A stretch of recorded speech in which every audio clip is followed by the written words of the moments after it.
और कराची में सानह गुल प्लाजा के बाद रावलपिंडी के कमर्शियल प्लाजों और बुलंद इमारतों की छानबीन की जा रही है।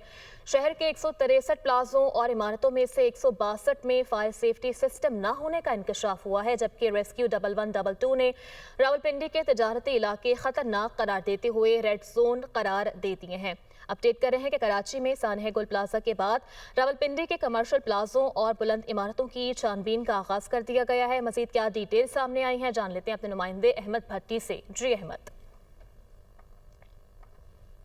जी बिल्कुल, कराची के बाद रावलपिंडी में रेस्क्यू 1112 की जानब से पूरे शहर का और ज़िले का ऑडिट किया गया है। फायर सेफ्टी ऑडिट में जो 5 मंजिला इमारतें हैं, जिनमें बेसमेंट के समेत 5 मंजिला इमारतें हैं, उनका ये फायर सेफ्टी ऑडिट किया गया, जिसमें 5 बुनियादी असूल रखे गए थे, जिसमें इनखला का रास्ता, फायर सेफ्टी के आलात, इसके अलावा वाटर हाइड्रेंट्स और दीगर उसमें म्यार रखा गया था। लेकिन इस पर सिर्फ एक इमारत पूरा उतरी है, जबकि 162 इमारतें ऐसी हैं जिनमें ये इंतजाम मौजूद नहीं हैं, जिस पर उनको नोटिस जारी किए गए हैं और उनको कहा गया है कि इसमें ये आलात मुकम्मल किए जाएँ, इसको चेक कराया जाए। अगर ये ना किए गए तो इनको सील कर दिया जाएगा। इसके साथ साथ रावलपिंडी के तमाम बाज़ारों का ऑडिट भी मुकम्मल किया गया है, जिसमें अंदरूनी शहर के तमाम जो तंग बाज़ार थे उनको रेड जोन करार दिया गया है और उनमें उन बाज़ारों के इंतजामियों को कहा गया कि यहाँ पर हर 400 मीटर के फासले पर वाटर हाइड्रेंट्स कायम किए जाएँ, ताकि अगर किसी भी नाखुशगवार वाक़े की सूरत में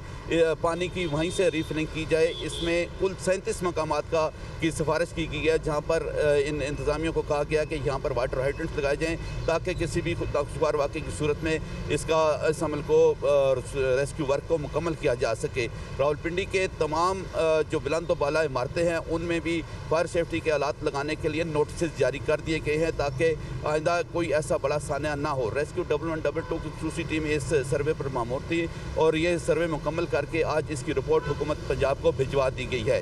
ठीक है, रिपोर्ट भी हुकूमत पंजाब को भिजवा दी गई है। अहमद भट्टी हमें अपडेट कर रहे थे, बहुत शुक्रिया आपका।